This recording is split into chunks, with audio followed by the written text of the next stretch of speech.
नमस्कार, आप सभी का स्वागत है study with JR YouTube channel में। आज के इस वीडियो में हम अध्याय 17 पढ़ेंगे जिसका नाम है हमारा अतीत।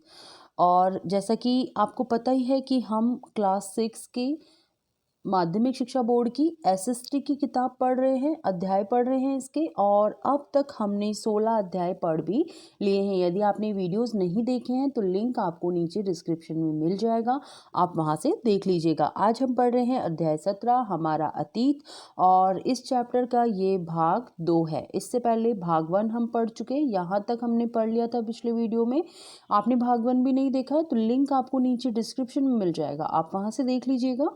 आज हमारा टॉपिक पढ़ेंगे हम सिंधु सरस्वती सभ्यता के प्रमुख स्थल के बारे में। ठीक है, तो लास्ट जो टॉपिक था ये था हमारा सिंधु सरस्वती सभ्यता। ठीक है, तो सिंधु सरस्वती सभ्यता के बारे में इम्पोर्टेंट फैक्ट था। सर्वप्रथम 1921 में पंजाब के हड़प्पा, तत्पश्चात सिंध के मोहनजोदड़ो नामक स्थान पर खुदाई में इस नगर सभ्यता का पता चला। तो सर्वप्रथम कब पता चला? 1921 ईस्वी में। ठीक है, कहाँ पर है ये? पंजाब के हड़प्पा और इसके बाद सिंध के मोहनजोदड़ो नामक स्थान पर। ठीक है, तो ये आप याद रखेंगे। इसके बाद देखिए सिंधु सरस्वती सभ्यता के प्रमुख स्थल।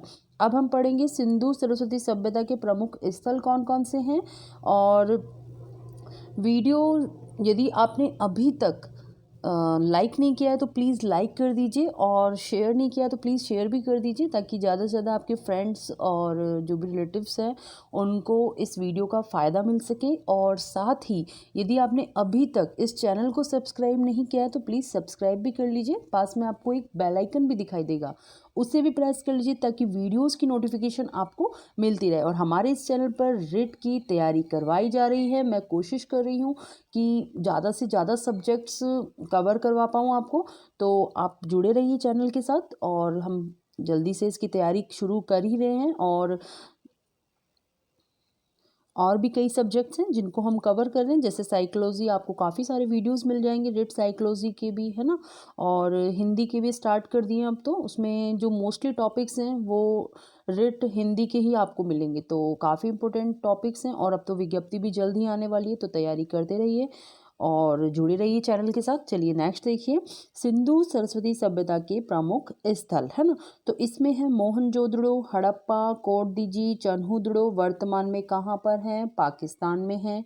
और भारत के पंजाब में चंडीगढ़ के पास है रोपड़, गुजरात में लोथल व धोलावीरा, राजस्थान के हनुमानगढ़ जिले में कालीबंगा स्थल है जहां फैली नगर सभ्यता को सिंधु सरस्वती घाटी सभ्यता या फिर हड़प्पा संस्कृति कह सकते हैं। ठीक है, तो आप कंफ्यूज नहीं होंगे, सिंधु घाटी सभ्यता कह लीजिए या हड़प्पा संस्कृति, एक ही बात है। ठीक है, कहीं कहीं पर इसका नाम सिंधु घाटी सभ्यता दे दिया जाता है, कहीं पे हड़प्पा सभ्यता दे दिया जाता है। ठीक है, और आगे देखिए, क्योंकि इन सभी स्थानों से प्राप्त अवशेष हड़प्पा से प्राप्त अवशेषों से मिलते जुलते हैं, यह संस्कृति संपूर्ण सिंध, बलूचिस्तान, पूर्वी और पश्चिमी पंजाब, उत्तर प्रदेश, गुजरात, उत्तरी राजस्थान में फैली हुई थी। भारत का मानचित्र देखने से पता चलेगा कि इस संस्कृति का भौगोलिक विस्तार बहुत बड़ा है। यह संस्कृति ईसा से 2500 वर्ष एवं वर्तमान से 4500 वर्ष पुरानी मानी जाती है। ठीक है, इसके बाद देखिए एक छोटा सा पॉइंट यहाँ पे टॉपिक दे रखा है सरस्वती नदी का। ठीक है, तो देखिए सरस्वती नदी का भारतीय संस्कृति में महत्वपूर्ण स्थान है। इसके तट पर वेदों की रचना होने का प्रामाणिक विवरण प्राप्त होता है। तो ये आप याद रखेंगे कि वेदों की रचना कौन सी नदी के तट पर हुई थी? सरस्वती नदी के तट पर। तो ये इंपॉर्टेंट फैक्ट है, आप याद रखेंगे। यह कहना उचित होगा कि वैदिक संस्कृति का जन्म इसी नदी के किनारे पर हुआ था। इस नदी का उद्गम स्थल है शिवालिक पहाड़ी से। ठीक है, कौन सी जगह है? शिवालिक पहाड़ी। ठीक है, इस नदी का उद्गम स्थल माना जाता है शिवालिक पहाड़ी से। यह नदी हरियाणा राजस्थान में होती हुई कच्छ की खाड़ी में गिरती है। तो ठीक है, ये आप याद रखेंगे थोड़ा सा इस नदी के बारे में कि यह नदी हरियाणा राजस्थान में होती हुई कहाँ पर गिरती है? कच्छ की खाड़ी में गिरती है। कालांतर में यह नदी लुप्त हो गई है। ठीक है, मतलब वर्तमान की बात करें तो ये नदी लुप्त हो गई है और वैसे प्राचीन साहित्य में इस नदी को सिंधु नदी की माँ कहा गया है। ठीक है, नवीन खोजों से पता चलता है कि सरस्वती नदी घाटी पर सुसंस्कृत एवं सुव्यवस्थित सभ्यता का प्रादुर्भाव हुआ था और सैटेलाइट की तस्वीरों में इस नदी का संपूर्ण मार्ग स्पष्ट दिखाई देता है। ठीक है, इसके बाद देखिए सिंधु सरस्वती सभ्यता से प्राप्त मोहरें, ये मोहर हैं जो कि हमें सिंधु सरस्वती सभ्यता से प्राप्त हुई हैं और ये है सिंधु सरस्वती सभ्यता से प्राप्त कलाकृतियाँ। ठीक है, इस तरीके की कलाकृतियाँ हमें प्राप्त हुई हैं। इसके बाद देखिए सिंधु सरस्वती सभ्यता का नगर नियोजन। नगर नियोजन की बात करें, देखिए इस सभ्यता की सबसे विशेष बात थी कि यहाँ की विकसित नगर निर्माण योजना। हड़प्पा तथा मोहनजोदड़ो दोनों नगरों के अपने दुर्ग थे जहाँ शासक वर्ग के परिवार रहते होंगे और प्रत्येक नगर में दुर्ग के बाहर एक उसमें निम्न स्तर का शहर था जहाँ ईंटों के मकानों में नगर के अन्य लोग रहते होंगे। इन नगर भवनों के बारे में विशेष बात यह थी कि ये जाल की तरह फैले हुए थे, यानी कि सड़कें एक दूसरे को समकोण पर काटती थी। तो ये आप याद रखेंगे कि इस सभ्यता में जो सड़कें थी वो एक दूसरे को समकोण पर काटती थी और नगर आयताकार खंडों में विभक्त हो जाता था। ऐसा अनुमान किया जाता है कि बाढ़ या आक्रमण के समय वे गढ़ में ऊंचाई पर जाकर शरण लेते थे। ठीक है, इसके बाद देखिए हड़प्पा के दुर्ग में सबसे अच्छी इमारतें धान्यागारों की थी। ठीक है, सबसे अच्छी इमारत किसकी थी? धान्यागारों की थी। वे ये आयताकार में नदी के पास बनी होती थी। संभवतः नदी के रास्ते से माल नावों से लाया जाता होगा और गोदामों में रखा जाता होगा। नगर के इसी भाग में भट्टियां थी जहां धातु का तांबे, कांसे, टीन आदि वस्तुएं तैयार करते होंगे। खुदाई में सभा भवन, बाजार, चौक, स्नान कुंड आदि मिले हैं जो उनकी नगर नियोजन की सुव्यवस्थित योजना की जानकारी हमें देते हैं। ठीक है, इसके बाद देखिए भवन, तो नगर का जो भाग जनसाधारण के रहने के लिए था वह योजनाबद्ध तरीके से बसाया गया था। भवन में ईंटों की मोटी दीवारें, खिड़कियां और दरवाजे अधिक पाए गए हैं। तेल के बड़े बड़े मटके, रसोई के पास नाली, जानवरों को रखने के स्थान भी भवनों में पाए गए हैं। ठीक है, कुछ घरों में कुएं भी प्राप्त हुए हैं। इससे पता चलता है कि घर के भीतर पानी सदैव उपलब्ध रहता था। मकानों में स्नानागार भी मिले हैं। ठीक है, इसके बाद देखिए खुदाई से पता चलता है कि इस सभ्यता में 3 सामाजिक वर्ग रहते होंगे। ठीक है, ये आपको याद रखना है कि खुदाई से इस सभ्यता के बारे में हमें कितने वर्गों के बारे में पता चलता है, तो 3 सामाजिक वर्गों के बारे में पता चलता है। एक तो हो गए शासक वर्ग जो दुर्ग में रहते थे, दूसरे हो गए व्यापारी जो शहर के दूसरे भाग में, और तीसरे हो गए मजदूर वर्ग जो आसपास के किसान जो अन्न पैदा करने वाले गांव में रहते थे। ठीक है, और खंडहरों से पता चलता है कि वे भवन अपनी आवश्यकता के अनुरूप बनाते थे, है ना। भवन खुले और चौड़े बड़े थे। घर का गंदा पानी निकालने के लिए नाली प्राय जमीन में बनाई जाती थी। तो देखिए यहाँ पे नाली व्यवस्था भी थी काफ़ी अच्छी, मतलब इसमें दे रखा है। सिंधु सरस्वती सभ्यता के पुरावशेष, देखिए सिंधु सरस्वती सभ्यता के सभी स्थलों की खुदाई में जो वस्तुएं प्राप्त हुई हैं उनमें समानता है। उन वस्तुओं से उस समय के नागरिकों के रहन सहन, जीवन स्तर का पता चलता है। प्राप्त अवशेषों के आधार पर इस नगर सभ्यता को बहुत अधिक विकसित माना जा सकता है। इसके बाद देखिए सिंधु सरस्वती सभ्यता का लुप्त होना, ये लुप्त क्यों हो गई? तो देखिए ऐसा माना जाता है कि यह संस्कृति लगभग 1000 वर्ष तक बनी रही। ये नगर कैसे नष्ट हुए इसके कोई प्रमाण नहीं मिलते हैं, पर शायद बाढ़ या किसी महामारी अथवा प्राकृतिक प्रकोप, भूकंप आदि से ये विकसित नगर समाप्त हो गए होंगे। तो देखिए अनुमान ही लगाया जा सकता है कि ये नगर कैसे नष्ट हुए। ये तो इसका तो कोई प्रमाण तो हमें नहीं मिलता है, पर ये अनुमान लगाया जा सकता है कि शायद बाढ़ या किसी महामारी या फिर प्राकृतिक प्रकोप जैसे भूकंप के कारण ये नगर समाप्त हो गए होंगे। सिंधु सरस्वती सभ्यता की समकालीन विश्व सभ्यताएं, तो देखिए सिंधु सरस्वती सभ्यता की समकालीन विश्व सभ्यताएं सिंधु सरस्वती सभ्यता के समान ही विश्व के अन्य देशों में भी इसी प्रकार नदी घाटियों के पास नगरों का विकास हुआ था। उनमें से कुछ नदी घाटी सभ्यताओं को विद्वान हमारी सिंधु सरस्वती सभ्यता के साथ ही विकसित होने वाली सभ्यता मानते हैं। कुछ प्रमुख समकालीन विश्व सभ्यताएं यहाँ पर दी गई हैं। देखिए, पहले नंबर पे है मिस्र की नील नदी घाटी सभ्यता। मिस्र की नील नदी घाटी सभ्यता अफ्रीका के उत्तर में नील नदी के दोनों किनारों पर यह सभ्यता फली फूली। कहाँ पर? अफ्रीका के उत्तर में, ठीक है, नील नदी के दोनों किनारों पर। कौन सी सभ्यता की बात हो रही है?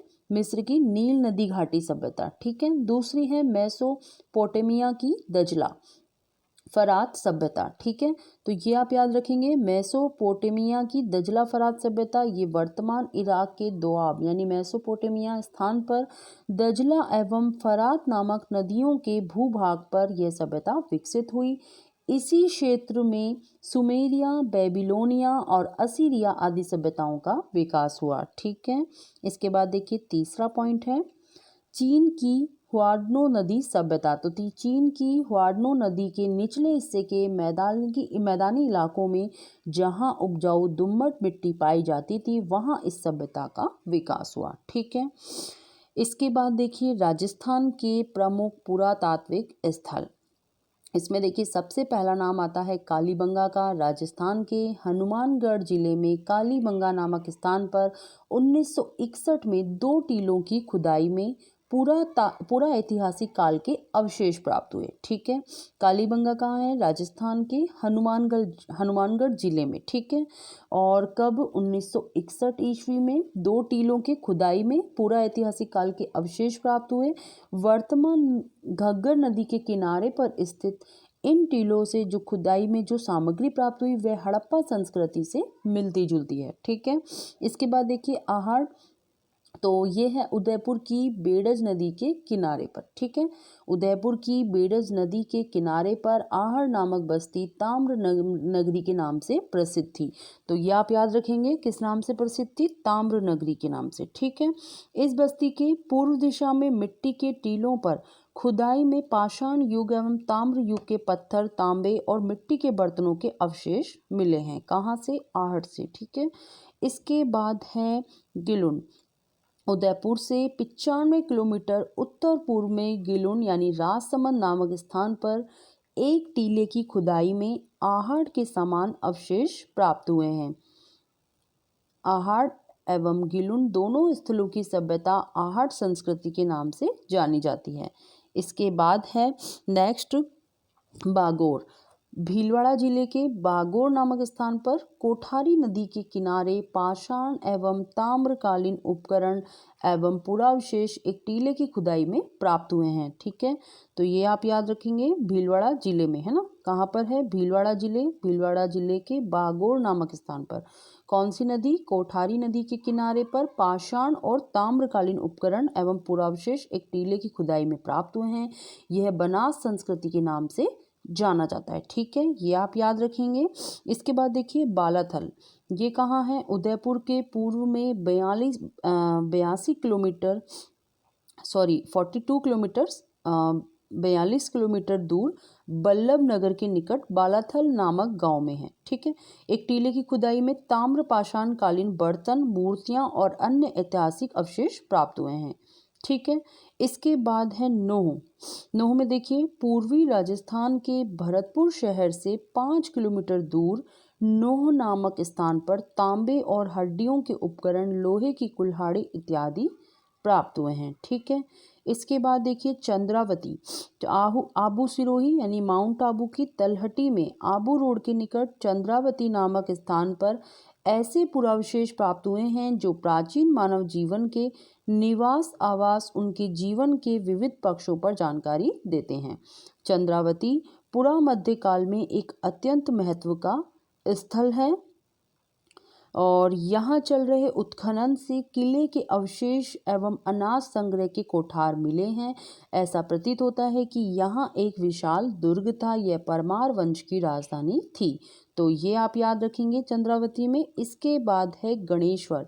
तो देखिए सीकर जिले में कांतली नदी के तट पर इस सभ्यता स्थल से ताम्र पाषाण काल की वस्तुएं भारी मात्रा में प्राप्त हुई हैं। ठीक है, कौन से जिले में? सीकर जिले में। इसके बाद है बेराट। बेराट कहाँ है? जयपुर में। जयपुर जिले में स्थित बेराट विभिन्न युगों में विकसित सभ्यता स्थल रहा है। महाभारत काल में यह मत्स्य जनपद की राजधानी था। ठीक है, यहाँ से सम्राट अशोक के शिलालेख भी प्राप्त हुए हैं। कहाँ से? बेराट से। ठीक है, ये आप याद रखेंगे। इसके बाद देखिए राजस्थान में कई पूर्व हड़प्पा एवं हड़प्पा कालीन स्थल हैं, जैसे करणपुरा, बिजनौर और तरखान वाला डेरा आदि। ऐसे 100 पुरा स्थल मिले हैं। इनमें से 6 का उत्खनन हो चुका है। ठीक है, तो इसके साथ ही हमारा ये जो चैप्टर है ये कंप्लीट हो गया है। और जो नेक्स्ट वीडियो आएगा उसमें हम इसकी शब्दावली और अभ्यास प्रश्न देखेंगे। और आज की वीडियो में इतना ही। वीडियो अच्छी लगी तो प्लीज़ वीडियो को लाइक कर दीजिए, साथ ही साथ शेयर भी कर दीजिए। और चैनल सब्सक्राइब नहीं किया है तो प्लीज़ सब्सक्राइब भी कर लीजिए। धन्यवाद।